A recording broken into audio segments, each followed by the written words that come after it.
إن كان نبيا نيوى بانغ النبي لا يضره تمكوسا تمكوسا نبي جفايتا ومسجة مالي بميتا بشرو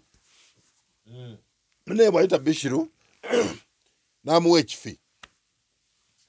bawa bishiru ekifi nakirya ngawo tebannamanya nti mulimu abategedde ayagala kakasa ebigambo by'omukyalo ono ekifi nakiwa bishiru bwamala okukirya famata halan nafiirawo bwamala okufa omukyalo ono Zainabu bwamala okunnyonnyola ensonga ze nabbi namusonyiwa mugamba genda naye munziru bwe yamala bishiru bwamala okufa nabbi nagamba nti munoonye omukyalo oyo faktuluha mumutte situyinza kugamba nti nabbi sallallahu alaihi wasallam yali asonyiwa abantu nga bw'abatta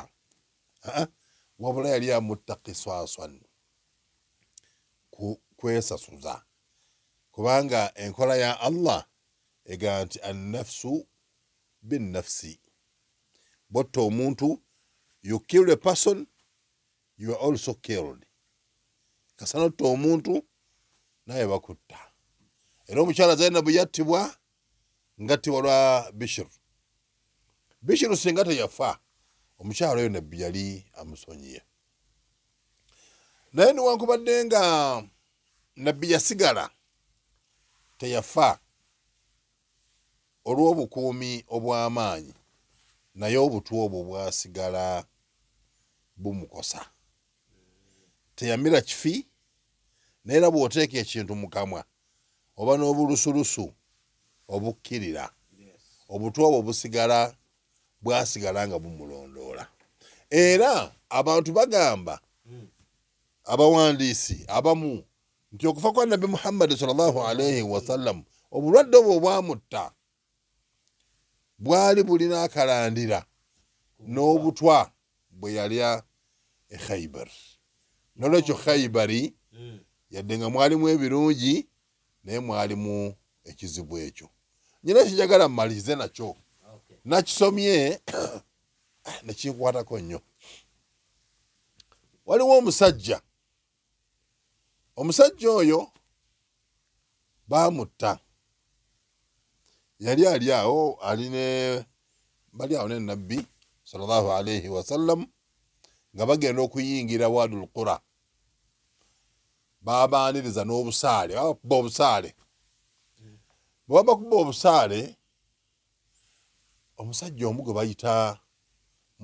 Mudamu bwe mbaseerabidde Mudamu ne bamukuba akasaale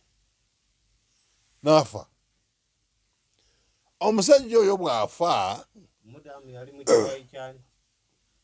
ekya Rasulu sallallahu alaihi wasallam bw'amala okufa waqala nnaasu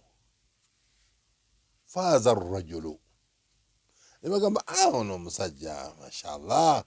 afunye ejjana wano ya mangu mangu afunye ejjanaye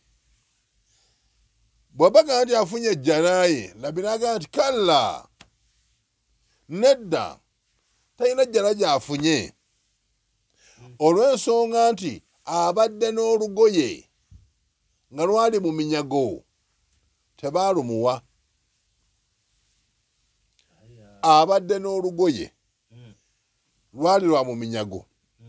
tebaalumuwa ye bwe yafuna ekigoye kye nga yakyekwekera awantu ng'akyekomya nga nabbi takimuwadde nabbi n'agamba nti ekigoye ekyo nabbi yakiyita eshamulatu finnaari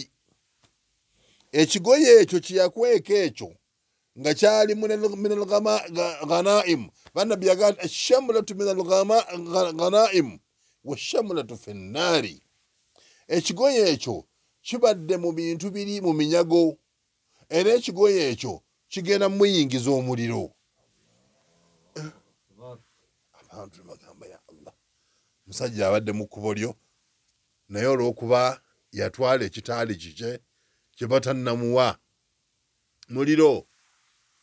Waliwo swahabi omu eyalina obuguwa obusiba engatto nadduka n'abukomyawo abugamba ya Rasulallah, nze nali tuta obuguwa buno naye obuguwa buno mbukomezaawo. N'akomyawo obuguwa n'agamba nabbi nti ya Rasulallah, n'obuguwa buno bwa muliro. N'agamba nti akaguwa akamu n'obuguwa obubiri finnaali bijja kuyingiza omuntu mu muliro. Kati awantu awo njagala ntegeeza abatuwuliriza nti singa obeera ng'obadde mu kampuni, singa oba ng'obadde mu gurupu, kye batannakuwa tokitwala. Bw'okitwala kigenda kuyingiza omuliro. Kumba kye bakuwadde ky'oba otwala, Allah aleme kwokya muliro. N'olwekyo Khaibari mu bufunze bwekyo bwe yatambula, era twagenda okugimaliriza nga sayidi y'Abasiraamu, sayidi y'omubaka baafa abantu 17 oba 18 oba 19 be baafa. Sayidi y'abali Abayudaaya n'abalala abali bawangaliye Khaibari baafa abantu 93. Nabbi bwe yamala n'addayo e Madiina akuuma ekinaddirira, era bw'amala okuddayo e Madiina n'atandika eŋŋendo ze, n'atandika okulawuna Madiina esigale nga eri mu mirembe, nga bw'ateekateeka Fatihu Makka okugenda okuwangula ekibuga Makka. Akati awo tujja okukoma,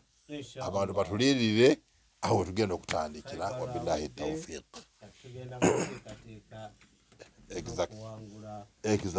Exactly. Omulizo mulungi oli ku mukuto gw'esigika ayo FM tunnyonnyola ebyafaayo bya mubaka ye program. Njagala kubanga nkozesa akaseera kano kubanga tufuna amasimu insha Allahu taala